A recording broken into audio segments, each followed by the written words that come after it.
ইমান সৰু সৰু নিচলি মাছগিলা আৰু এইগিলা তো একেবাৰে শীতল থবাহে ভাল হ'ব এইগিলা।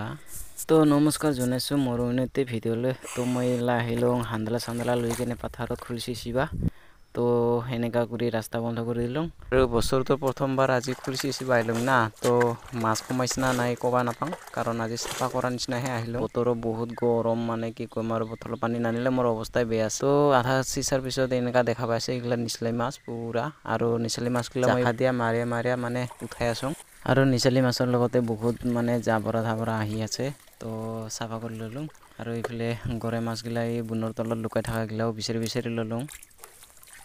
আৰু 3-4টা মান কেঁকোৰা ধৰিলোঁ, আৰু লাষ্টত মই পানীৰ পাতটো এৰি দিলোঁ। এয়া হৈছে আমাৰ মানে ফুলিৰ মাছটো, আৰু ঘৰত যাই দেখাই আছোঁ। তো ফাইনেলি এইফালে মাছৰ পূৰা চাফা কৰি আছোঁ। এগুলোতো পুৰা শীতল থম এখন। আৰু আপোনালোকে যদি এই ভিডিঅ'টো চাই আছে তেতিয়াহ'লে কমেণ্ট কৰি জনাব আপুনি কি মাছ খাই ভাল পায়।